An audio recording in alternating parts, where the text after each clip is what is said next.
Я приветствую вас, дорогие друзья, уважаемые гости и подписчики моего канала. Геннадий М. на связи прямо сейчас. Геннадий, приветствую вас. Здравствуйте, уважаемый Александр, рад вас видеть. Взаимно. Друзья, подписывайтесь на Геннадия, ставьте лайк этому видео обязательно. И в комментариях ждем бурных обсуждений происходящего, потому что будем говорить как и о глобальных трендах, но и о таких ярких вспышках, которые или подтверждают, или вносят определенные детали, шероховатости в происходящее. Начать я хочу с максимально общей темы изменения миропорядка.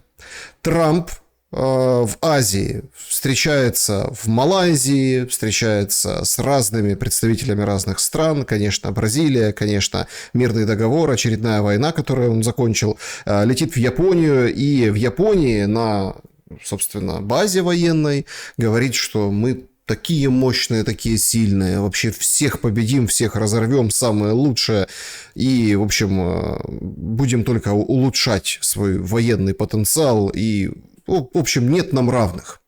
Риторика понятная, но все же ждут встречи с Си Цзиньпином, которая может стать такой точкой отсчета принятия определенных новых решений, которые будут касаться всего мира. Как вам видится, готов ли Трамп сейчас к достаточно резким или, прорывным шагам в отношении с Китаем? Да, конечно. Трамп уже очень готов. Вот это его турне, которое он сейчас совершает в связи с намечающейся встречей с председателем КНР Си Цзиньпином, состоится в кулуарах саммита АСЕАН в Малайзии. Собственно, он туда уже прибыл. И сейчас появилась информация о том, что он уже кулуарно договорился с Си Цзиньпином о сделке. Ее параметры уже ясны абсолютно для Соединенных Штатов Америки. Трамп туда поехал немножко раньше, посетил ряд стран Юго-Восточной Азии и, не скрывая, причем делая так, чтобы все локальные СМИ освещали эту тему, договаривался со странами Юго-Восточной Азии о поставках редкоземельных металлов в США. Это нормальная дипломатическая игра со стороны Трампа, я считаю, потому что действительно Китай ввел эмбарго на поставку редкоземельных металлов, а без этого не работает ни оборонная промышленность, ни электроника. В общем, вы знаете, ничего не работает без этого, поскольку на Китай приходится по разным видам редкоземов от 80 до 90% их добычи, переработки и продажи. Оставшиеся 10%... Можно сказать, что самих разведыванных запасов редкоземов в Китае, на долю Китая приходится только 40%. Допустим, купленные ими месторождения лития в других странах, типа в Аргентине, говорят о том, что он пользуется и другими месторождениями, не только теми, которые на территории Китая. Месторождений очень много, того же лития.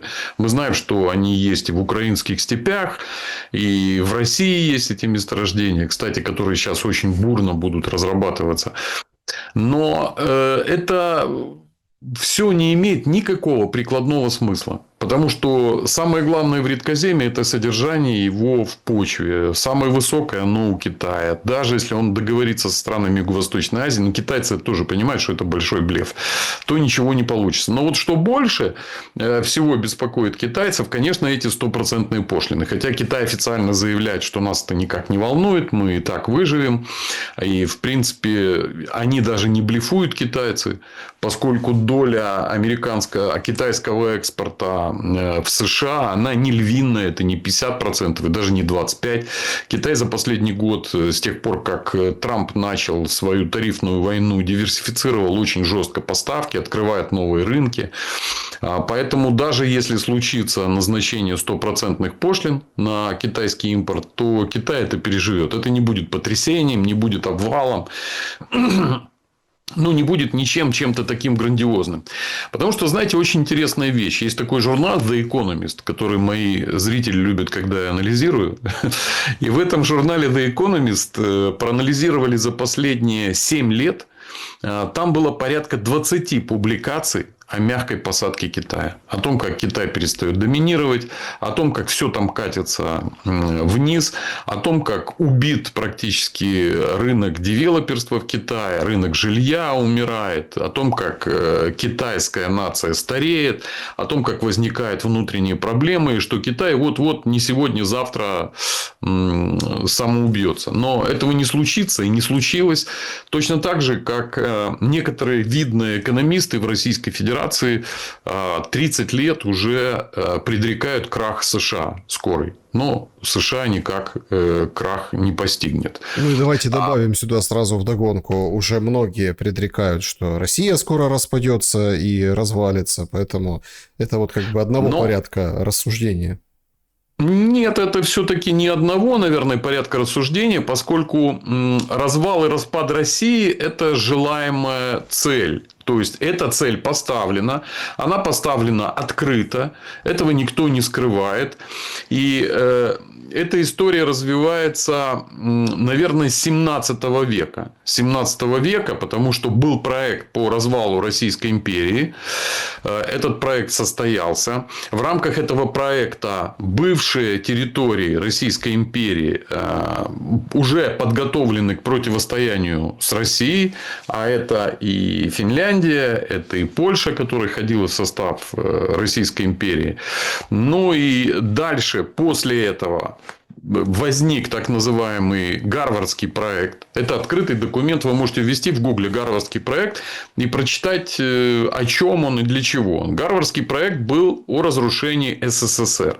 То есть, не только СССР, а стран Восточного блока, Восточной Европы, СЭВ и Варшавского договора. Гарвардский проект завершен. СССР полностью распался.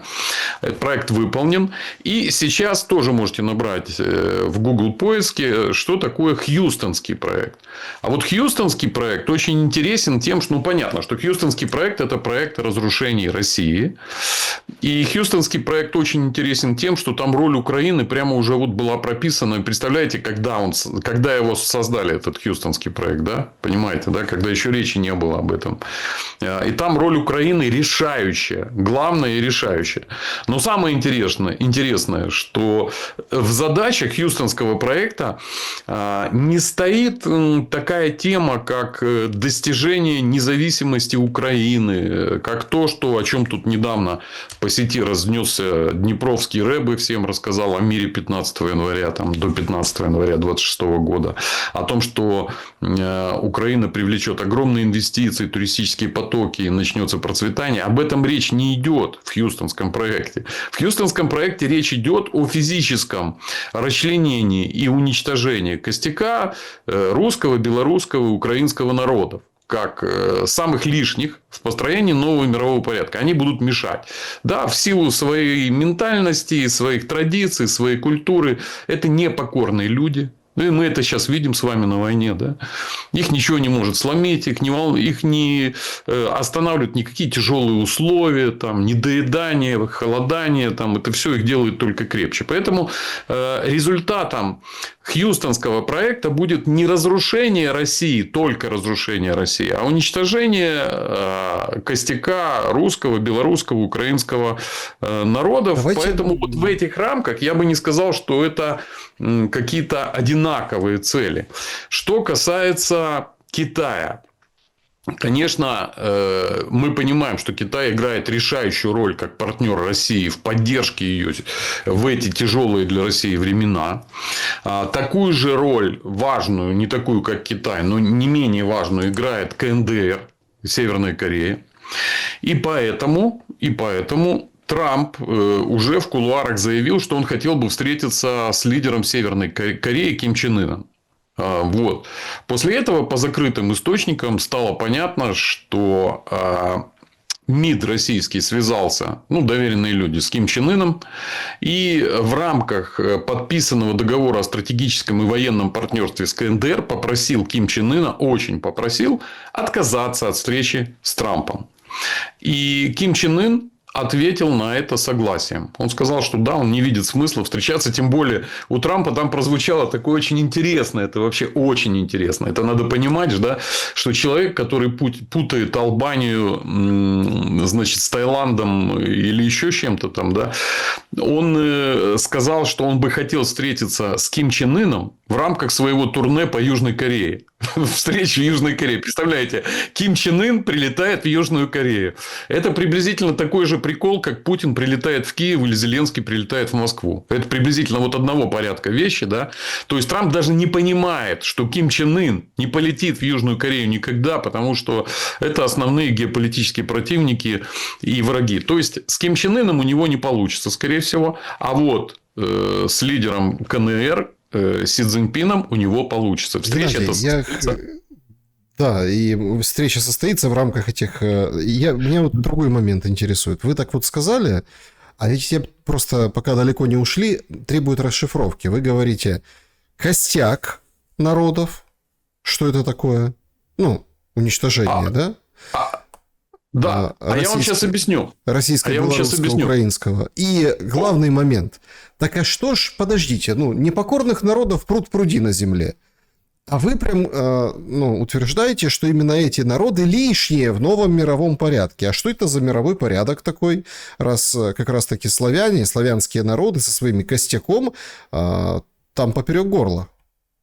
Смотрите, славянские народы имеют общее культурное прошлое, общую историю, жили всегда так или иначе большую часть времени в одном государстве. Да? Если мы говорим о Руси, которая вообще зарождалась, это Великий Новгород и Киев, в этих вот местах. Вот, кстати, святитель Руси, князь святой Владимир, киевский князь и новгородский князь, оказывается, крестился в Херсонесе, недалеко от Севастополя нынешнего. Да, там сейчас храм воздвигнут. Дело в том, что костяк народов – это те, которые относят себя к славянам. Если мы вспомним с вами 2016 год и вторую часть сериала «Слуга народа», вы, наверное, помните отрывки оттуда, да, как сидят олигархи в кабинете и говорят, что им нужно заставить восточных украинцев ненавидеть западных, а западных ненавидеть восточных. А для этого они будут использовать инструмент такой, как язык. То есть, вот этот мовный вопрос. Почему? Потому что пока люди будут бороться западные с восточными, а восточные с западными, они не будут замечать каких-то других вещей, которые касаются вот этого единого народа. Пока украинцы будут бороться с русскими, они не будут замечать тех вещей, что они составляют единое целое, которые никому не нужны в отдельности. То есть, самая большая ошибка политических украинцев в том, что они почему-то верят в то, что их приняли в дружную европейскую семью, точно так же, как поляков, которые были в Восточном блоке, да, там, или там румын, или вот болгар, например. Да. Но я вам скажу, что ни тех, ни других, ни третьих туда не приняли вообще. И украинцев тем более туда не примут, потому что стоит задача украинцев уничтожить, как и русских, как и белорусов. А почему их туда приняли? Почему, например, для Украины такой пример Польши важен? Потому что Польша страна, член НАТО, член Европейского экономического союза. И они понимают, что они будут следующими. Они тоже могут стать таким же членом. Но Польша – это временный попутчик.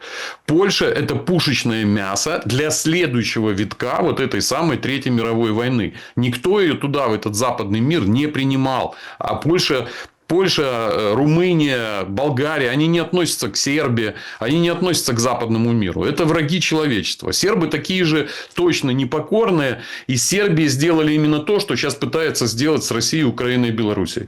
С сербами это сделали. Была огромная страна Югославия, где все люди говорили плюс-минус на сербском языке. Даже мусульманская часть населения, они сейчас говорят на сербском языке. Это был единый народ. Его расчленили на приблизительно там десяток частей. И теперь это не представляет собой сопротивление. А это очень грозная сила. Почему? Отвечаю на вопрос. Почему они считают, что именно русские, белорусы, украинцы – это такие вот опасные люди, которые там полно других непокорных людей? Да нет никаких непокорных людей в мире. Вы что? Это только вот эти вот славяне. Я вам объясню. Потому что когда была война, самая горячая фаза Второй мировой войны, и когда Гитлер был вынужден держать более 80% всех своих боеспособных частей на направлении СССР, В это же самое время он был вынужден содержать 300-тысячную армию в Югославии. Потому что, представляете, где война шла? Война уже шла за Сталинград. А в это время сербы оказывали ему сопротивление такое, что он там был вынужден держать сотни тысяч войск. Почему? Вопрос. Почему не в каком-то другом месте? Почему не во Франции? Почему там еще не где-то? Или там не возле Ла-Манша? Почему именно в Югославии? Потому что это славяне, это такие люди, которые будут сражаться до конца. Потому что эти люди, которые готовы отдать все сейчас за счастливое будущее. Так устроен разум у славян, понимаете? Потому что те же украинские бойцы воюют за счастливое будущее там, для своих детей, там, для своей родины, которые им заложили эту программу. Они за это будут воевать. А американцы... И западные цивилизации, они не готовы воевать ни за какое счастливое будущее. Их счастливое будущее вообще не волнует никак. Их волнует здесь и сейчас. Вот прямо здесь и сейчас. Вот если ты придешь ко мне в дом, я достану свое табельное оружие, которое у меня куплено в магазине с разрешением, и убью тебя. Вот это и есть их борьба за их светлое будущее. А если их вывести на улицу и повести, ну, разве что бунтовать против Трампа, там, но это уже отдельные политические технологии. Сами они, как народ, как такая общность людей, не существуют. Потому что Америка – это большой плавильный котел. 60% населения там составляли этнические немцы. Если мы посмотрим историю развития США. Да, это просто были западные европейцы. Ирландцы, шотландцы там и так далее. А славяне – это отдельный народ. Поэтому они должны быть уничтожены. Но смотрите, я же это все не придумал. Я вам просто говорю, ну, там достаточно прочитать, допустим, книгу Збигнева Бжезинского. У меня, кстати, тут вчера был стрим, я как раз его цитировал. Который это все подробно объясняет, почему именно славяне, почему именно они должны быть уничтожены. Да потому что им нужно? Основная цель – это новый мировой порядок и единое мировое правительство. Кто этому может помешать? Этому могут помешать славяне. Все, это последняя сила, которая может этому помешать. Потому что эта гвардия, она не перевоспитуема. Ее невозможно сломить. Ее невозможно... То есть, она будет сражаться до последнего. Нет такого...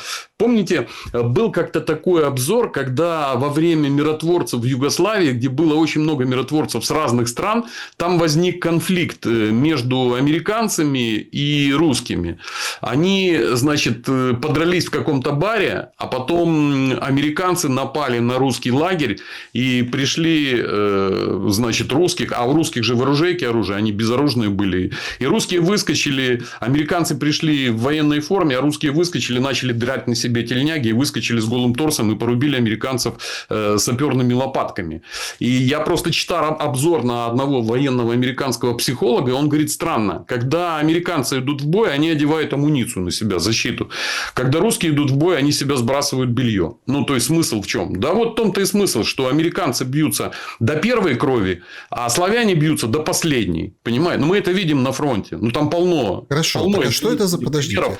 Так а что это за мировой порядок такой? Ну, единое правительство, какие это... Посмотрите, я просто пытаюсь здраво и системно оценить. У нас, например, вот сейчас в Украине разворачивается нешуточный скандал по поводу ДИИ. Ну, ДИЯ. Да. То есть, нешуточный. Это как бы элемент. Смотри, давайте так. Все современные элементы цифрового управления. Ну, в Китае там своя история. Ну, тоже очень, кстати, ну, и социальный рейтинг, и все остальное. Что в России, что в Украине. Вот в Украине ДИЯ, да, в там, госуслуги в России. Немножко разный функционал, но это передовая вот этой условной темы цифровое рабство, которую много любят обсуждать.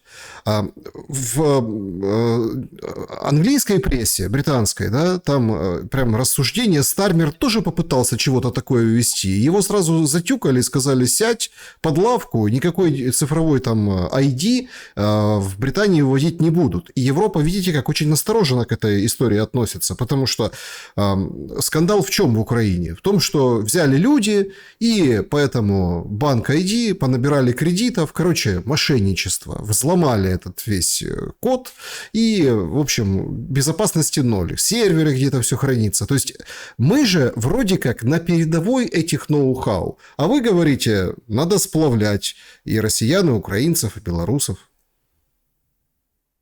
Смотрите, что я вам сказал. Вы как раз заметили, что я акцентировал на том, что костяк народа, да? Костяк народа надо уничтожить. Вот мы с вами говорим, когда про Украину, мы говорим Восток-Запад. Немножко разные менталитеты. И более того, они даже готовы друг с другом там потускаться, повоевать. Ну, как мы видим, с 2014 года там немножко это происходит при разных обстоятельствах. Если мы возьмем Россию, да, то это многонациональное государство. Очень-очень многонациональное государство. Многоконфессиональное.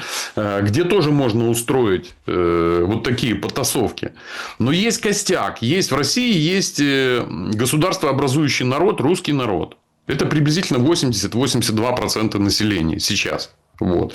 Про Украину, значит, сложная ситуация, потому что кто-то считает себя украинцем, кто-то считает себя русским, а кто-то еще кем-то. Неважно. Но они все за Украину. Вот. Поэтому есть некий костяк славянский, который исповедует вот эту древнюю славянскую культуру непокорности, жертвенности, героизма и так далее. Вот эти вот люди не нужны. Потому что я вам могу сказать, что есть еще и немецкий дух. Есть немецкий дух. Гейне, Гёте. Это немецкий дух, который был поднят Гитлером на флаг во время Второй мировой войны. И он действительно работал. Но немецкий дух постепенно разобрали по кирпичикам. Там в Восточной Европе он еще остался. Теплится. Его можно раздуть, если много подуть туда. А самого немецкого духа нет. Там сейчас нет того, кто пойдет умирать. Потому что нет идеи никакой. Понимаете? У них нет идеи. Им сейчас пытаются украинскую идею привить. Антироссия. Ну, вот там Украина. Это же у Украины только одна национальная идея. Это антироссия. И Украина может быть счастлива только тогда, когда Россия погибнет. А, допустим, а что бы, если эту идею не передать там полякам, допустим, и дальше там немцам? Сейчас во всей Европе это навязывается, эта идея. То есть, антироссия. Но вот эта вся идея, она же, как вам сказать, она деструктивная по своей сути. Потому что она народам этих стран, она ничего нового не дает. Вот. Поэтому, конечно, костяк, как я говорю, вот как бы те же цитаты из Збигнева Бжезинского. Без Украины реставрация империи, будь то на основе СНГ или на базе евразийства, стала бы нежизнеспособным делом. Империя без Украины будет в конечном счете означать, что Россия станет более азиатским и более далеким от Европы государством. И причем, заметьте, это еще написано 20 лет назад. Украина должна действовать, действительно доказать, что она хочет стать частью европейского мира. Если она этого достигнет, у России будет единственная перспектива смириться с этой реальностью. Но если мы возьмем его главный труд, который он написал, Збигнев Бжезинский, а этот человек имеет колоссальное значение как теоретик движения в направлении построения единого мирового порядка. Это просто цитата. Наша цель – единое мировое правительство. Этот кризис, который идет сейчас, не закончится никогда до тех пор, пока мы не достигнем своих целей. Да? И наши цели вам хорошо известны. Единое мировое правительство. Вы сами нас об этом попросите. Вам даже понравится эта идея. Потому что дальше будет только хуже и хуже и хуже. И скоро вы поймете, что так называемый кризис еще даже не начинался. Общество должно не только принять идею единого мирового правительства, но и увидеть в нем свое единственное спасение. А для этого нам нужны войны, голод и эпидемии по всему миру. Хочу вернуться к правительской обложке The Economist. Вы же знаете, что каждый год, да, Economist выпускает такую обзорный. Он обычно выходит в октябре, и сейчас он уже вышел, эта обложка. Вы ее видели? Ну, там просто на красном фоне черным нарисованы, собственно, символы, да, обозначающие ничего хорошего. Там просто все рисунки ада. Я предлагаю нашим подписчикам заглянуть в эту последнюю. Пока еще на нее не был, никто не делал обзоры. Я сделаю обзор, как обычно, в новогоднюю ночь. Я делаю обзор этой обложки. Посмотрите, что они нам предлагают в 2026 году. И в 2026 году очень многие люди, очень, и те знающие, я сейчас говорю о Равина Днепровского, который ссылается на свои связи в очень высоких верхах, управляющих мировой глобальной политикой, и говорит, что 26-й год будет переломным. Так вот, как раз The Economist видит 26-й год именно так, как его описал Збигнев Бжезинский в большой шахматной доске. И он пишет, что общество не должно принять идею единого не только должно принять идею единого мирового правительства, но видеть в нем единственное спасение. Пока что объединяющих идей, которые сумели бы объединить все народы мира вокруг одной важной идеи, не существует. На такой идеей должна была стать, конечно же, пандемия. И мы видели, что все страны в едином порыве боролись с этим недугом. Да? Ну, все вместе друг другу помогали, снабжали там медицинскими препаратами, масками и так далее. Так вот, народы, для того, чтобы они увидели спасение только в едином мировом правительстве, для этого ему нужны войны, голод и эпидемии по всему миру. И здесь же я вернусь с вами к Хьюстонскому проекту. Еще раз говорю, открытая информация, никто ничего не прячет. Пожалуйста. Был Гарвардский проект разрушения СССР, сейчас идет Хьюстонский проект разрушения России с помощью Украины. А финалом Хьюстонского проекта будет разделение. Мы же с вами очень много знаем, даже там в украинском политикуме раздел Украины, это уже частая тема, она уже даже как состоялась. Уже многие приняли. Речь пойдет о разделении России. Есть такой же план разделения Белоруссии. Потому что вы помните, да, это Брест-Литовское княжество, и Александр Лукашенко туда немножко культурно подтягивает к этой идее. Он делал вот эти велосипедные марафоны, да, такие. То есть, он как бы говорит, да, это наша история, мы когда-то были в составе Великой Литвы, Великого Литовского княжества, мы тоже литвины и так далее. То есть, вот эта тема разделения главных славянских народов по югославскому сценарию, она будет воплощена.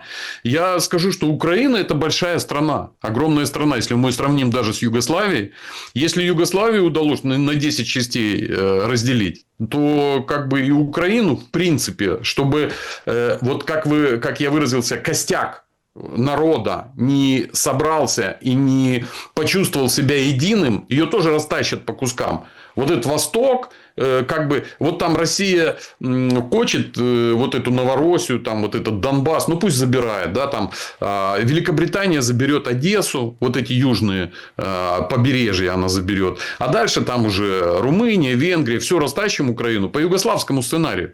Просто растащим и сделаем из этого не то, что присоединим к Румынии, к Венгрии, в Польшу. Не-не-не, ни в коем случае. Сделаем отдельные вот такие княжества, отдельные государства, которые будут называться там бывшая область бывшей Украины, например. А зачем? Потому что... Нет, смотрите, давайте опять-таки мыслить... Слушайте, а в таком случае они никогда не договорятся. Вы помните, как распадалась Югославия? Нет, смотрите, они нашли... У Югославии не было столетнего договора с Британией, у Югославии не было вот этой сделки с Соединенными Штатами Америки по недрам. Тут я как бы понимаю общий тренд, но если опуститься вот на 25-й год, да, на вот 25-й, 24-й, то есть, ну, смотрите... Там вооружение, ну, видите, как легко. Это же раньше казалось немыслимо. Оружие для Украины делать на европейских заводах. И оно типа украинское. Это же раньше казалось немыслимо кричать на весь мир, что давайте заплатим украинскому солдату зарплату. Ну, за европейские деньги. Это тоже казалось немыслимо. То есть, есть все равно такие системы, давайте так, обязательств, назовем это так, да, которая... ну, в общем-то, не позволит растащить эту Украину, потому что целиком проглотит то, что от войны у нее останется, от Украины останется. Александр, я просто... Я считаю, что вы немножко предвзято судите. Давайте с вами вернемся к основной задаче. Основная задача, от глобальной основной задачи.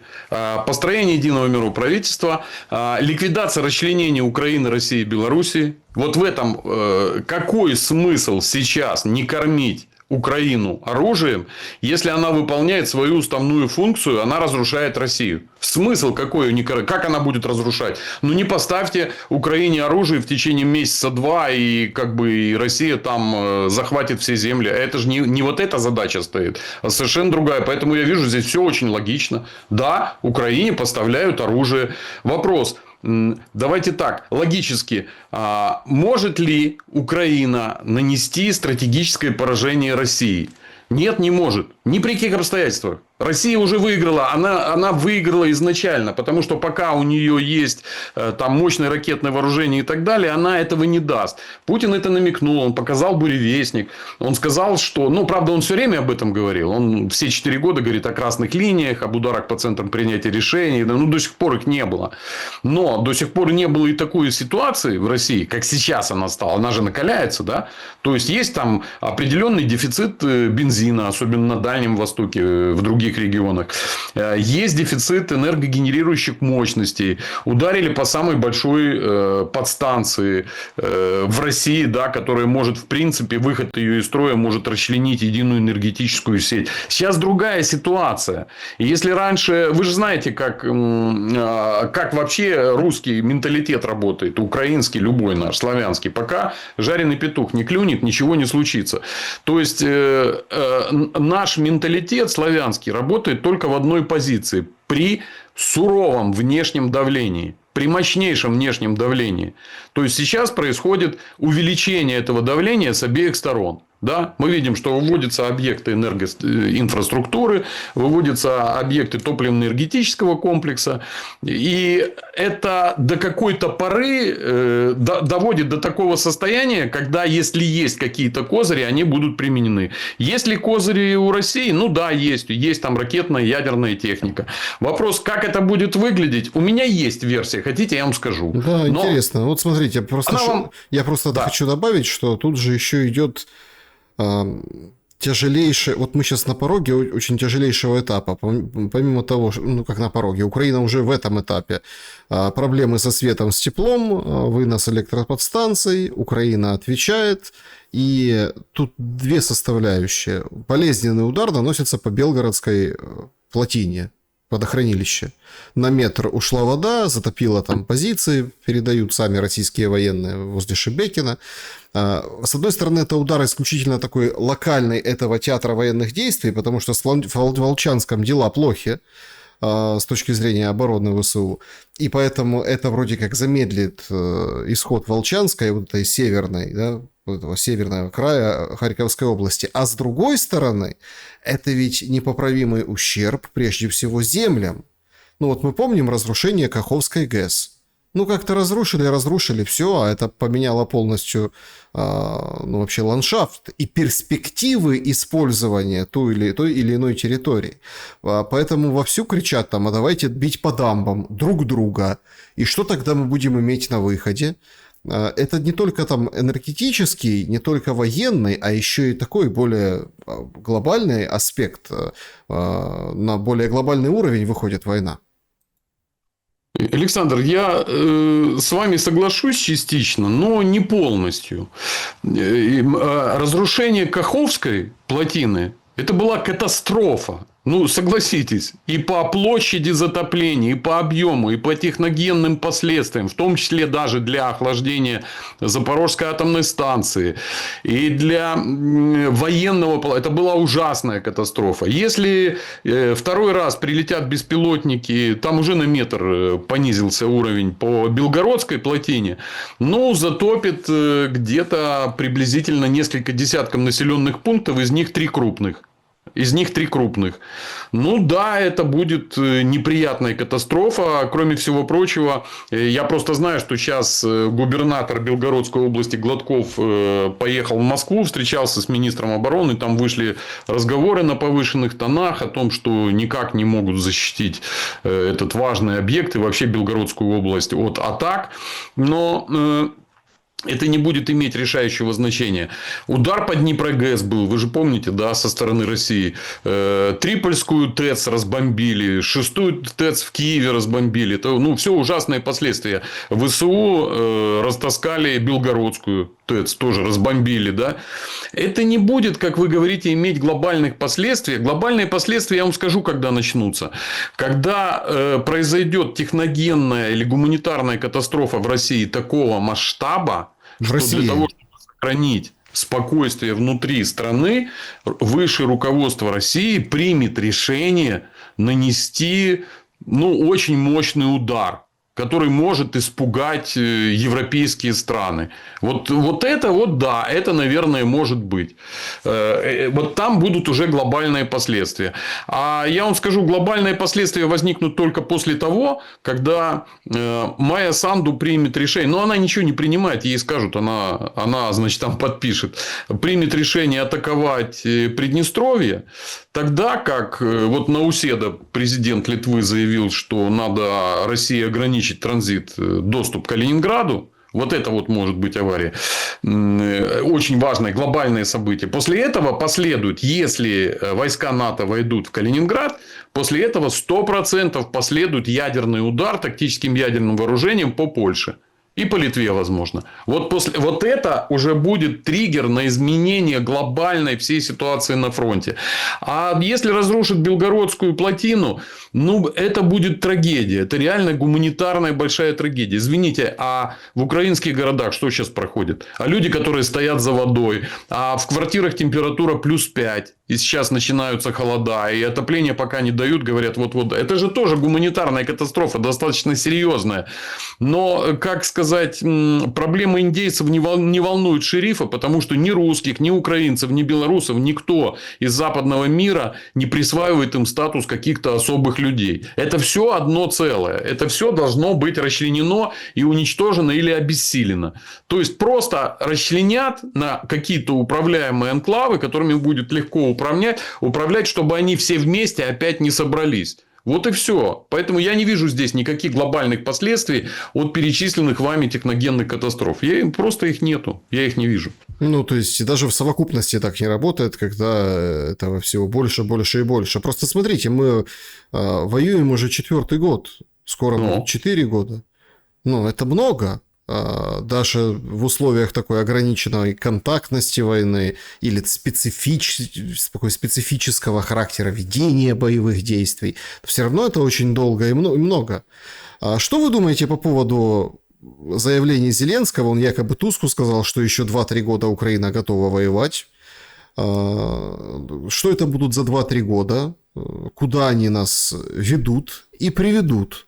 И хватит ли денег на эти 2-3 года? Потому что в Европе жуткий скандал по поводу финансирования Украины. В чем скандал? В общем, Бельгия не дает трогать российские деньги, активы, потому что понимает, что это как бы новый виток, это будет ужас, да, это крах мировой системы, это долги на самой Бельгии. И предлагают отдельным государствам Европы, бюджетам национальным, взять в долг. Да, и за счет долгов финансировать Украину, и вот эти, получается, 2-3 года. Смотрите, насчет конфискации активов. Да, это плохо. Тот же Евроклир там против этого, Бельгия против этого. Это плохо по одной простой причине. Потому что если это случится, то количество активов, которые разными способами были приобретены странами Евросоюза на территории России, их кратно больше. Каких-то там 200 миллиардов, допустим, в Евроклире лежит. Вот 200 миллиардов долларов, будем так считать, да? А, например, европейской компании, там, EN1, EN2, это итальянский энергетический конгломерат, принадлежит, например, 2 гидроэлектростанции, крупнейшие в России, которые, сами понимаете, стоят больших денег. А еще очень много заводов, других производств. Это как бы Россия может конфисковать активы этих государств, и от этого им не станет очень хорошо. Им уже очень хорошо не станет от вот этих санкций, которые они сейчас ввели, 19-й пакет, потому что, скорее всего, сама Европа, Европейский Союз рассчитывает, что в 2026 году это все закончится. Потому что, если это все не закончится, в 2027 году наступит полный запрет на покупку танкерного газа Евросоюзом и полный запрет на покупку любых энергоносителей Евросоюзом. И тогда Европе станет не очень хорошо, потому что энергетический баланс не изменится настолько в мире, что где-то в мире появятся там дополнительные танкеры с нефтью или с газом по низкой цене. Поэтому я думаю, что они сами, во-первых, они ввели эти санкции, которые действуют, они их продлили на полгода. То есть, в принципе, если их не будут продлевать, то 15 марта 2026 года все санкции будут отменены. все санкции Евросоюза будут отменены. Значит, они рассчитывают все-таки, что в 2026 году могут возникнуть обстоятельства для завершения военного конфликта и подписания какого-то мира. Но на самом деле я вам скажу вот то, что говорит Днепровский Рэбе о вот этом неизбежном вообще мире, который состоится в новогоднюю ночь или, может быть, даже до Нового года. Вот для этого нет никаких причин, никаких предпосылок для этого нет. Они могут возникнуть, но если они возникнут сейчас, мы с вами сейчас говорим начало ноября, да, там конец октября, начало ноября. Это значит, что у нас остается ноябрь-декабрь, 2 месяца, за которые должна закончиться война. Что это может быть? Какие предпосылки могут возникнуть за 2 месяца? Я вам скажу, их только 2. Нанесение стратегического поражения ВСУ, развал фронта, российские войска заходят, захватывают Херсон, говорят, там уже для этого все готово. Вот это может стать той предпосылкой, когда уже все мировое сообщество хватит, все, давайте будем разговаривать на всех условиях. И второй момент. Нанесение стратегического поражения Российской Федерации. Ну, как это может быть? Ну, я не знаю. Ну, например, Украина, вопреки заявлениям Трампа, получает американские крылатые ракеты «Томагавк» и снабжает их якобы самостоятельно, ну, не ядерной бомбой, но грязной бомбой. Ну, то есть, она не будет иметь ядерного взрыва, но будет иметь заражающие особенности. И, значит, и какие-то территории, по которым оно прилетят, станет уже, собственно, необитаемыми или там труднообитаемыми. Тогда в ответ Россия, по идее, должна запустить какую-то ядерку по Киеву. Вот. Ну, и уже после этого, ну, там была вроде ядерка, грязная бомба, и с этой стороны ядерка. Надо садиться и разговаривать. Потому что то, на что намекает Путин, а Путин намекает, что у нас есть оружие, о котором вы не знаете. Я вам пока не сказал, что это за оружие, но вы узнаете скоро. А-та-та, вот только попробуйте, вы его узнаете. Ну, что это может быть за оружие? Ну, это просто может быть, например, там какой-нибудь авангард с обычным зарядом конвенциальным, который может шарахнуть по комплексу правительственных зданий в Киеве. Это, конечно, крайне нежелательно, это невыгодно никому, но это может произойти.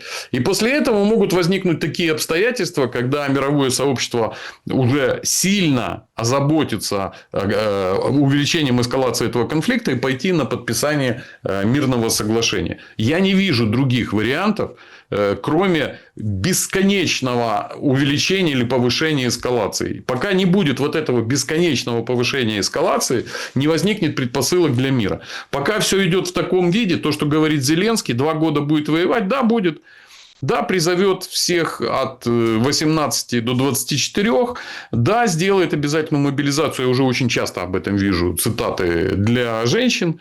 Да, будет достаточно силы. Я вам могу сказать, что сейчас в рядах ВСУ порядка, это по закрытой информации, порядка 25-30 тысяч наемников из других стран. Но это там типа добровольцы, неважно. Но это все равно воинский контингент других государств. Он может быть увеличен. Об этом тоже очень много разговоров. Нету. Я не вижу, как эта война закончится до конца 2025 года. Ну, просто логически это невозможно. Только через гиперэскалацию. Просто через сильную эскалацию. Только так. Ну, так получается то, что европейцы должны в долги брать, чтобы Украине помогать, это, вы думаете, европейцев устраивает? А я вам скажу так, что, смотрите, это все антураж, которым Трамп обставляет свою деятельность. Потому что, смотрите, его электорат, вы помните, о чем говорил Трамп, когда он приходил в Белый дом? О том, что он остановит эту войну за 3 дня и так далее. Электорат Трампа настроен на то, чтобы США решали свои внутренние вопросы. Половина граждан США не хотят этой войны. И Трамп сам не хочет. Соответственно, он должен делать вид, что я прекратил поставки, все. Это все Европа покупает, это их тема. Я не буду ничего поставлять. Но Европе покупать не за что. А США, в принципе, и поставлять-то нечего, если так разобраться. Но, с другой стороны, по закрытым сообщениям, результатом переговоров Зеленского с Трампом стало обещание Трампа в закрытом абсолютно формате поставить дополнительное вооружение Украине. Потому что Трамп – это как бы плоть от плоти, креатура вот этого западного истеблишмента, для которого выполнение вот этой задачи единое мировое правительство, оно является приоритетной. Поэтому Трампу невыгодно нанесение стратегического поражения Украине. Потому что если это случится, а это главный козырь в борьбе с Россией, то значит у Трампа будут большие проблемы. Поэтому Трамп, все, что они говорят, это все нужно делить на 17. Естественно, США поставляют и будут продолжать поставлять вооружение Украине. Естественно, США будут увеличивать эти поставки. А то, что Трамп будет публично говорить, что это все за счет европейцев, ничего подобного. Никто там ничего не считает. Оружие как поставлялось, так и будет поставляться. И будет поставляться еще год, и будет поставляться еще 2. Сейчас у Трампа задача другая. У Трампа задача убедить Си Цзиньпина отказаться от российских энергоносителей. И индусов они фактически убедили. Сейчас в декабре заканчиваются последние контракты. И Индия больше не будет покупать. А это один из крупнейших, всего 2 крупнейших. Китай и Индия. Там еще и страны Юго-Восточной Азии. Индия прекратит покупать российские энергоносители. У России начнутся проблемы с бюджетом. Задача Трампа сейчас договориться с Си Цзиньпином под ковром. Вот они будут, как они говорят, этот дил, они уже его обсудили. Но там будут дополнительные условия, что Китай отказывается от поставок в течение какого-то срока, не завтра, а в течение какого-то срока, отказывается от закупок российских энергоносителей, в том числе угля, нефти и газа, вот этого. Дальше он отказывается проводить, и сейчас, между прочим, с этим начались проблемы. Я почему знаю? Потому что я знаком там с многими автодилерами. И мне сейчас говорят, что пока еще можно переводить деньги на закупку автомобилей в Китай. Но ближайшие 2, 3, 4 недели, вот когда произойдет встреча Трампа с Си Цзиньпином, возможно, случится такое, что уже нельзя будет переводить. Китайские банки не смогут принимать платежи из России. Сейчас они спокойно принимают в юане. Потому что у нас здесь в Москве в бирже на бирже можно покупать юани и спокойно оплачивать эти контракты. То есть там осталось несколько банков по соглашению. Если Си Цзиньпин подпишется на это, я не знаю, подпишется или нет. Но если он договорится с Трампом о том, что он готов подключиться к этим санкциям против России, то, во-первых, Китай тогда, получается, нарушит свои договора и обязательства в договоре, которые были подписаны между Путиным и Си Цзиньпином о всеобъемлющем партнерстве. Там всеобъемлющее партнерство, оно очень много пунктов включает, кроме военных. Оно будет сорвано. Ну, а вы сами понимаете, что такой бедной стране, как КНДР, американцы могут столько плюшек надавать, наобещать, что просто они на это и рассчитывают. Что они сейчас надают столько плюшек Ким Чен Ыну, что и Ким Чен Ын откажется от сотрудничества. Потому что мы не будем тут выдавать государственные тайны, но вы знаете, что это сотрудничество проходит. И есть заводы определенной мощности производства на территории КНДР, которые производят и поставляют боеприпасы, вооружения в Российскую Федерацию. Вот это задача Трампа. Задача Трампа сейчас заставить партнеров, основных партнеров России. Индусов он уже заставил. Причем индусы слили американской разведке ЦРУ весь теневой флот, который пользовался при перевозке нефти. То есть, соответственно, это большие проблемы. Заставить Россию уступить, отступить. А для чего это нужно? Для того, чтобы был мир. И для того, чтобы Украина стала процветающей, как говорил Днепровский рэбе, не, абсолютно не для этого. Для того, чтобы сделать передышку, для того, чтобы сделать ротацию войск, для того, чтобы эту войну начать через полгода, но уже с совсем новыми силами, с совсем новым оружием, вооружением и так далее, для того, чтобы добить Россию. И все. Я просто понимаю, что если в руководстве России наверху есть люди там, с IQ выше 80, то никаких договоров с США они подписывать не будут. Это вообще совершенно невозможно. То есть, при нынешнем состоянии дел подписание мирного договора или остановки боевых действий нереально. Абсолютно нереально. Это будет просто подписание себе приговора с задержкой исполнения. Если высшее руководство России подпишет какой-то мир с Украиной, они себе подпишут приговор смертельный с небольшой задержкой исполнения в несколько месяцев. И он будет исполнен. Геннадий, ну, с другой стороны, Лавров сегодня говорит о том, что мы готовы дать гарантии, что Россия никогда не нападет на НАТО. Вот прям готовы. Берем и не нападаем никогда. Вот, пожалуйста. Что думаете, Европа вцепится за это или пропустит мимо ушей? Смотрите, если мы говорим о Real Politics, То есть, о реальных действиях и заявлениях европейских лидеров, они, в принципе, прикрывают, как бы сказать, движение к их главной цели. Главная цель, как я уже говорил, это большая политика, это большая игра. Главным призом в большой игре будет уничтожение, расчленение, развал России. Всегда. Что бы ни было, какие бы там ни шли бои, какая бы ни была война между каким-то там Таиландом, на Балканах, в Турции, в Сирии. Главная цель сейчас единого Запада – развал и уничтожение и расчленение России. Поэтому все, что они там говорят, какие-то гарантии безопасности, что Россия там не нападет на Европу, это все такие разговоры в пользу бедных. Естественно, Россия не собирается нападать на Европу, исходя из своей национальной стратегии. России это абсолютно не нужно, потому что Европа это была и сейчас остается один из главных торговых партнеров России. Да и по всем другим, и по ряду исторических причин. Россия совершенно не собирается нападать на Европу. Но то, что в задачах Соединенных Штатов Америки стоит организация европейской войны большой, это совершеннейшая правда.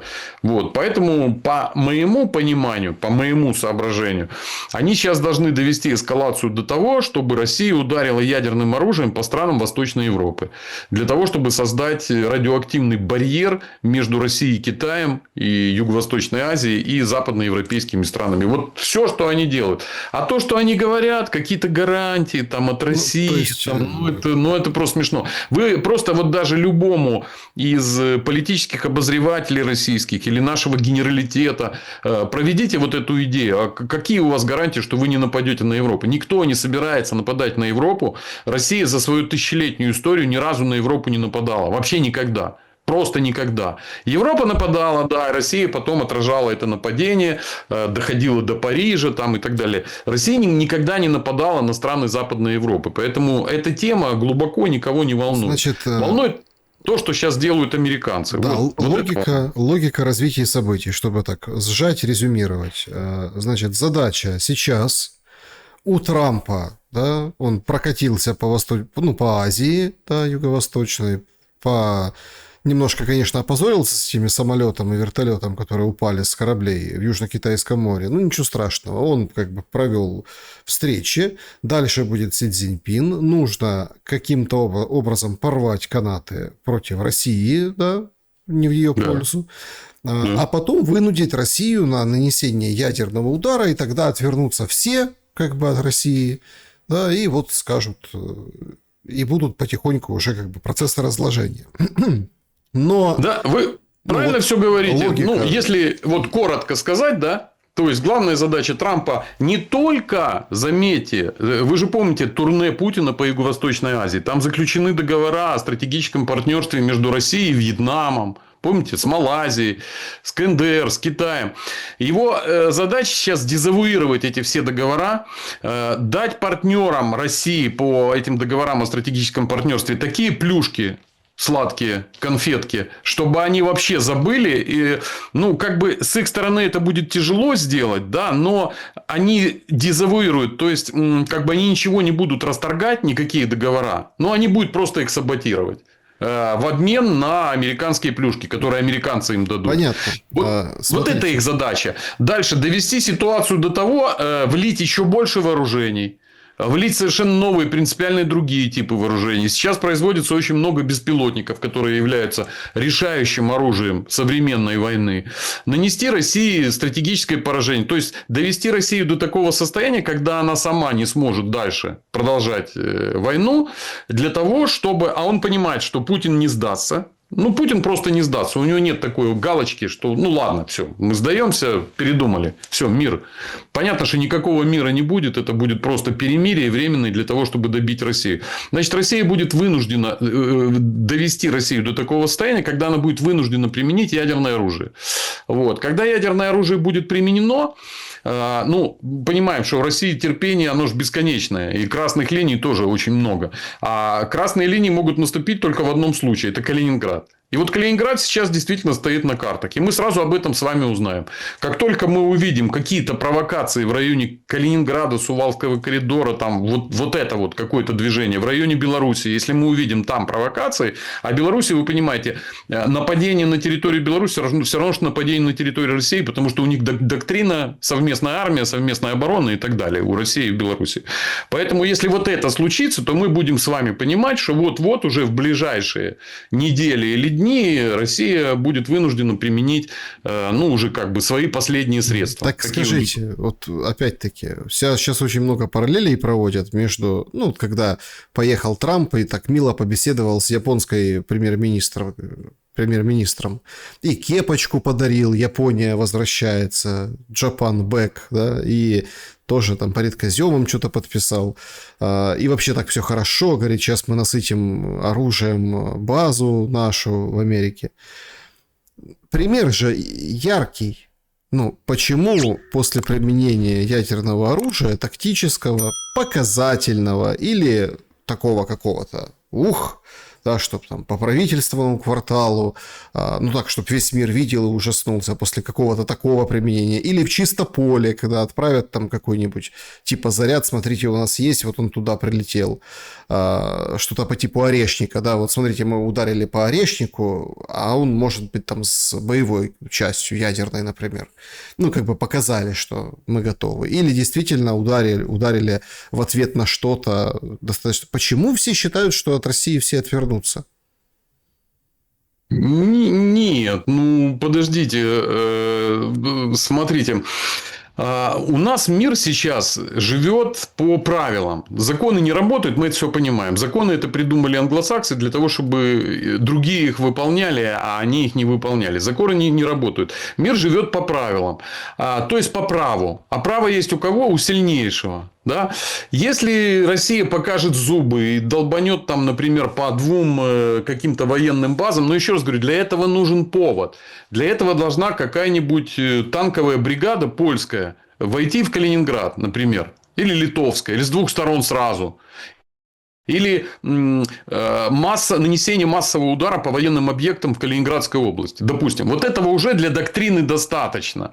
И если после этого прилетит десяток ракет по польским войсковым частям, не по городам, где люди живут, а по воинским складам, по частям, по военным портам там, и так далее, прилетит сразу ядерка, то, во-первых, я вам гарантию даю, никто из НАТО не будет выполнять 5-ю статью устава, никто в отместку это опять никуда оно не полетит, а просто мир перевернется в том плане, никто Россию осуждать не будет.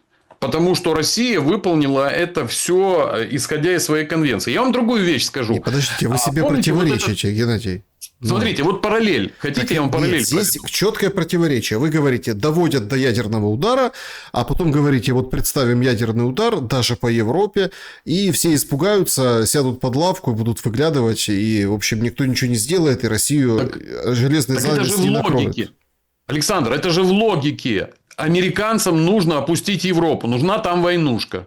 Опускать там совсем Западную Европу, Западную Германию, Францию, Испанию там не будут. А вот здесь, на Востоке-то, нужна заварушка. Нужна войнушка. Да она для этого именно нужна. Развалится Евросоюз. Европа еще больше ослабеет. Прекратятся цепочки поставок из Восточной Европы энергоресурсов в европейские порты. Вот это надо американцам. Почему бы им это не выполнить? Ведь, что вы скажете, что тогда все отвернутся от России и скажут, что она агрессор? Я вам скажу, что американские и европейские СМИ определят, то и будет. 2008 год. Значит, сейчас я разговариваю со своими грузинскими друзьями. Они говорят, зачем Россия напала на Грузию? Ну, на Осетию и, соответственно, на Абхазию. Но сейчас выступил премьер-министр Грузии и сказал, для грузин это была вообще новость. Оказывается, это Саакашвили напал на Цхинвал. Это же Саакашвили приехал и начал стрелять 20-тысячную армию, привел на Цхинвал, убил 40 российских миротворцев и начал обстреливать. Он начал войну. Да ладно, это же русские первые начали. Нет. А хотите, я вам расскажу про украинский конфликт? Может, вы уже забыли, хотя, наверное, вы помните. С чего он начался? С того, что приблизительно к декабрю месяцу 2021 года и в январе 2022 года Украина сосредоточила армию 270 тысяч вооруженных людей на границе с Донецкой областью. Ну, вот, занятой российскими войсками Донецкой областью. Что бы там было? У меня были... Я это все знал. И когда у меня спрашивали, на ваш счет, на ваш взгляд, как там все будет развиваться, у меня была такая позиция. Я считал, что русские должны дать ВСУ войти в Донецк, в Луганск. Ну, понимаете, чтобы весь мир увидел, что, значит, как бы Украина первая напала. А дальше Россия вводит свою армию, начинается война. Но оказалось все по-другому. Россия просто начала это первой. То есть, Россия не стала дожидаться, пока украинские войска войдут в Донецк и Луганск. Ну, чтобы их забрать обратно, эти территории. Россия начала первой. И что дальше появляется? Дальше появляется Зеленский и западные лидеры. Зеленский очень любит часто произносить такую фразу. Мы подверглись неспровоцированной атаке России. Не спровоцированный. Ну, реально, это же неправда. Как не спровоцированный? 270 тысяч армия, полностью вооруженная, экипированная, снабженная разведывательной информацией, хотела войти в Луганск и Донецк. Что значит не спровоцированную? Ну, как бы, там для России это потеря лица, и это вообще просто позор, если в Донецк вошла бы ВСУ и захватила и вышла бы на свои границы. То есть, тогда бы получается, что вся эта операция с 2014 года и все это украинское АТО, оно завершилось, и Украина вышла на свои конституционные границы. Поэтому я могу вам сказать, что из того, кто первый начал, вот если российские тактические ядерные ракеты полетят по Восточной Европе и спросят, а кто первый начал? Это же Россия первая ударила. Так нет же, не Россия первая ударила. Все началось на Майдане в 2014 году. Все началось в декабре 2021 года, когда Украина сосредоточила 270-тысячную армию на подступах к Донецку. Ну, они в Авдеевке стояли. Уже просто, вы знаете, да, Авдеевка – это просто район Донецка. Там один небольшой штурм, Донецк взяли бы за 2-3 часа. Никто бы его не защищал там. Просто Россия это решила начать чуть раньше. Вот и все. Такой был замысел. Поэтому разбираться, кто там прав, кто виноват, напишут так, как выгодно американцам. Нет, это безусловно, если американцам выгодно опустить Европу, и чтобы там была война, значит, американская пресса напишет, что Россию спровоцировали на такой ответ, европейцы не правы, давайте садиться и будем мириться. Вот так. Ну, смотрите, версий, конечно, много. Провоцировали, не провоцировали. Опять-таки, да, то есть мы же набрасывали параллели, например, там, с Югославией. Ну, так, да. Там тоже, а кто первый начал, да? Там, да, вот Милошевич там такой, не такой. Тут вообще, конечно, такие параллели, они напрашиваются. Некоторые уместные прямо, некоторые косвенно. Я хотел бы все-таки... Ну, о маркерах завершения войны. Опять-таки, это маркер завершения или маркер ожесточения и продолжения? Знаете ли вы, кто такая Татьяна Монтян и почему это вдруг из Украины, да, вот это адвокат, которая поддержала, собственно, российскую сторону, достаточно одиозно, достаточно громка. Она последнее время утверждала, что, в общем, войны как бы не остановится, никто не отдаст Славянск, будут морить без воды дончан и так далее. Более того, будут попытки, в общем-то, наступать и забирать эти территории, и война только начинается. В общем, ну так, это так в вольном пересказе достаточно резко, скажем, высказывалась и в адрес, в том числе, российской власти, потому что, условно, Донецк никто не спасал от воды, да, она была в Донецке какое-то время, но, правда, обзавелась квартирками в Москве и, проводя сборы на СВО, это вообще такая какая-то... Я честно, я хоть тоже украинец, но я далек от этого, вот правда. Все занимаются сборами. Сборы, а потом греют ручки. Я вспоминаю, вы Рэба вспоминали, анекдот был такой еврейский, там мальчик, как сало перекладывали, да, сало перекладывали, с одного места в другое сало, раз, он говорит, папа, еврейский мальчик, а что это смысл перекладывать сало, да, так вот смотри-то, на ручках-то остается жирок, в этом, мол, смысл, как бы учил. Ну, так и украинцы, понимаете, сборы, а потом скандалы, и вот теперь это в российской, как бы, сегменте российском, да, вот, перешедшая на сторону России Монтян, она попадает в реестр финмониторинга российского и заводят там статью. Это признак чего в контексте глобального противостояния? Как вам видится? Смотрите, какая интересная вещь. Война. Что такое война? Кто прежде всего страдает на войне? Первая жертва войны. Вы сами знаете, потому что вы работаете на информационном поле. Первая жертва войны – это правда. Это мы знаем. В первый же день падает правда. Правда становится главной жертвой. Но есть такие люди, которых обостренные чувства справедливости, и для них правда является главной, и в мире полно всякой несправедливости.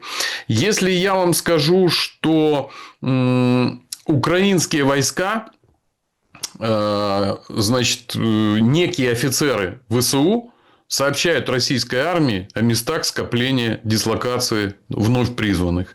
Вы поверите мне или скажете, что я наговариваю? Вот. Нет, смотрите, я верить, не верить, это надо проверять. Проверить у меня нет возможности, но у меня с 2014 года хороший опыт, потому что я сам с Донбасса, где абсолютно четко созванивались между собой стороны и говорят, так, сейчас мы по вам будем стрелять, прячьтесь, те спрятались. И, соответственно, получали такие звонки в ответ. И это продолжалось достаточно долгий период, поэтому вот та война заставляет ничему не удивляться. Поэтому тут такой момент. Соответственно, если вы из этих мест, вы знаете, что там было достаточно много, да вообще весь промышленный потенциал Украины был на Донбассе. Да, я помню, довоенные годы приблизительно 55% валютных поступлений обеспечивал Донбасс. Ну, потому что там развитая промышленность и так далее. И очень много заводов принадлежало украинскому миллиардеру Ахметову. Вы же тоже знаете, да? Значит, те люди, которые там были, они же видели, как это все выглядело. Вот идут боевые действия. С этой стороны, прилетает. Причем вероломные действия по гражданским объектам с обеих сторон прилетает. Да все, что угодно. Но в радиусе 5 километров от Ахметовского завода ни один снаряд не рвется. И там вообще тишина. Более того, когда туда выходят фуры с готовой продукцией, которые везут его и в сторону Украины, и в сторону России, вот он производит там определенную продукцию металлургическую, то эти фуры не подрываются на минах, по ним нет обстрела. То есть мы с вами понимаем, да, что что-то такое вот там вот происходит. Я уже много раз говорил. При этом работает нефтепровод «Дружба». Прямо сегодня. Да, ВСУ разбомбили узловые станции на территории России, но почему на территории Украины никто ничего не бомбит? То есть заметьте. По территории Украины нефтепровод «Дружба» работает на сегодняшний день без поломок. Никто ничего не бомбит. Это просто говорит о чем? О том, что есть некие команды, есть некие договоренности. И обывателю со стороны это может показаться несправедливым. Допустим, Татьяна Монтян. Кстати, здесь есть информация о том, что все ее квартиры – это все выдумка и фейк. Нет у нее никаких квартир, ничего она этого не делает. У нее сыновья ремонтируют беспилотники, она там вяжет сетки, собирает деньги, там, значит, помогает, а все это ее оклеветали, потому что она закусилась в свое время, вы знаете, да, с ведущим российским Соловьевым, и тот с ним закусываться нельзя, потому что он, так сказать, он с ней вот так вот и расправился. Так вот, я говорю, она видит всю несправедливость. Если вы, например, сейчас или я, мы туда поедем, в зону боевых действий, и пообщаемся с местным народом, нам с вами вагон несправедливостей нагрузят. Понимаете? Вот вагон. Просто вагон. Да, там, значит, есть всякие плохие люди с обеих сторон, которые в окопы доставляют наркотики. Это несправедливость? Несправедливость. Ну, идет же война, ну, какие наркотики? Я помню, вот у ЧВК «Вагнер» преснопамятного, там вообще нельзя было ни пить, ни наркотики, ничего. Там за это прямо, ну, чуть ли не убивали, дисциплинарки подвергали. А в армии это все есть. Но война есть война. И кое-какую информацию не обязательно раскрывать открыто в публичном пространстве. У нас был такой правдолюб, вы же помните, Стрелков, Гиркин. Да, освободитель Славянска там и так далее. Он честный человек. Я верю, что он честный человек. И он говорил очень много правды. Но дело в том, что во время войны правда не нужна. Она умерла. Во время войны любая правда может стать выдачей государственной тайны, государственной изменой. И поэтому таких людей от них никуда не денешься. Они всегда были и всегда будут. Вот было еще у нас два правдолюба, операторы беспилотных систем, которые сказали правду, и их тут же вечером отправили на ноль и обнулили там. И вот сейчас долго разбираются. Президент сказал, поставлю на контроль это все. Сейчас мы разберемся. Министр обороны сказал. Ну, там до сих пор так и разбираются. Кто там прав, кто виноват. Нет. Говорить здесь, что как так получилось, что эту Монтян, которая собирает деньги, внесли там в какие-то списки. Она теперь террорист-экстремист. И я это обязан упомянуть, если я на своем канале это выставляю. Ну, значит, она нарушила какие-то неписанные правила, которые нельзя нарушать. Первое. Она критиковала руководство Министерства обороны. Она критиковала руководство, значит, ДНР. Она их называла всякими непонятными, обидными словами. Я думаю, что на территории Украины такие штуки тоже бы, наверное, не прошли. Как вы считаете? Я просто очень много видел украинских блогеров, которые обрушивались такой разрушительной критикой на власть, и потом с ними что-то происходило. Мы же знаем, да? Ну, так всегда происходит. Набушники полезли так, не нет, туда. так а что, смотрите, что это, о чем нам, ну, какой вывод мы можем из этой истории сделать? Ну, вот он же как бы на поверхности. Из истории Монтян мы можем сделать такой вывод, что если вы не хотите получить уголовное преследование, не надо себя вести как Гиркин и Монтян. Да? Потому что вот эта борьба за правду, она, с одной стороны, конечно, должна быть, должна иметь место. Но вы понимаете, что против военной машины государства, которое находится сейчас в состоянии войны, любая война – это расшатывание, как сказать, морального духа военнослужащих и граждан во время ведения боевых действий. Это нельзя говорить. Да, на фронте очень много всего неупорядоченного. Да, очень много всего несправедливого, как это кажется. Но мы откуда знаем? Может, план такой, может, так надо. Понимаете? Вот это уже интереснее. Если да, так во надо, время Второй мировой войны тоже были всякие интересные дела. И мы с вами не знаем, ну, для чего их делали. Может, это какие-то операции прикрытия. Может, это какая-то кормежка агента ложной информации. А вы тут берете и выходите на публичный YouTube-канал и разоблачаете нашу информацию под прикрытием. Какую-то операцию под прикрытием. Понимаете? Ну, как бы, да, я понимаю, что там очень много несправедливого, но есть общие задачи. Вообще, я вам скажу, Александр, что в жизни очень много несправедливости. Ее такое колоссальное количество. Вы себе даже не представляете, что творится сейчас там вот с продуктами питания в России. В России государство держит цены, запрещает повышать цены, а производители не могут по этим ценам поставлять товары, они сейчас утекают в серые схемы.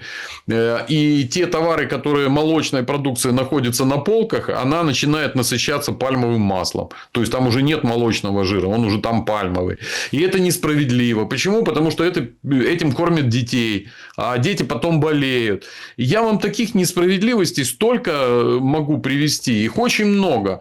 А во время войны, где все еще покрыто туманом войны, и где очень много дезинформации, где вы же знаете, что во время войны есть два вида информационной деятельности. Вот давайте подумаем, чем занималась Монтян.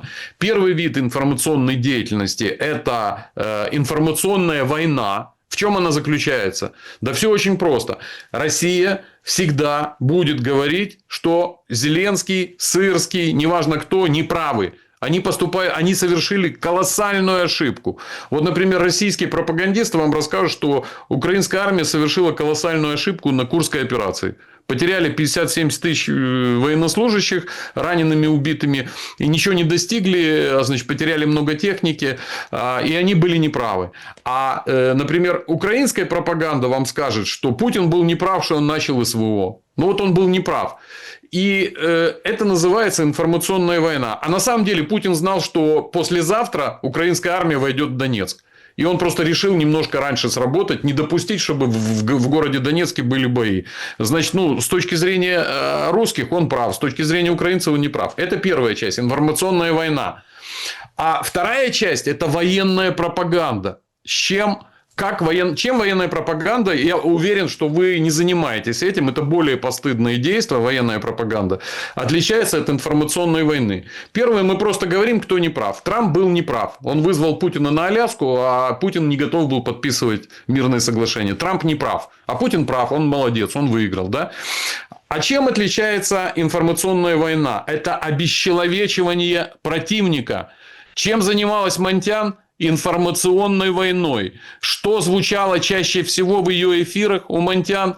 Что мы слышали? Саларейх. Правильно? Это что такое? Что такое Саларейх? Это расчеловечивание противника. Это значит, она говорит, что те люди за тем окопом, они не люди. То есть, они вообще не люди. Да? То же самое этим же занимается украинская пропаганда, которая говорит, что люди по ту сторону окопа – это орки. Это животные, значит, которые там воруют унитазы, и насилуют детей и собак. Это же прям реально насилуют детей и собак. Это не люди. Это называется информационная война. Так вот, Татьяна Монтян, если она собирала сбором каких-то амуниции какой-то, ремонтом беспилотников, какими-то делами для фронта, раз она такой патриот России, да, она должна была вести информационную войну. Но не военную пропаганду. Потому что военная пропаганда направлена на обесчеловечивание противника. А обесчеловечивание противника приводит к идеологическому тупику, к тому, что народы друг против друга настраиваются антагонистично и вообще непримиримо, хотя мы один народ. Мы один народ. Мы не можем друг друга ненавидеть до такой степени, чтобы называть друг друга свиньями, орками, значит, Саларейхом, значит, кокаиновый фюрер и так далее. Нет, я понимаю, что украинцы могут не любить Путина за то, что он начал СВО. Русские могут не любить Зеленского за что-то, да? Но надо же все равно понимать, что любая война всегда закончится мирным договором. Всегда. И если вы считаете своего противника недостойным, если вы называете, значит, Путина плохим словом и Зеленского кокаиновым фюрером, а саму страну Украина Саларейхом, то вы не подразумеваете, что вы можете с ними мирно договориться. Значит, вы подразумеваете, что мира не будет, и вы будете убивать друг друга до последнего человека.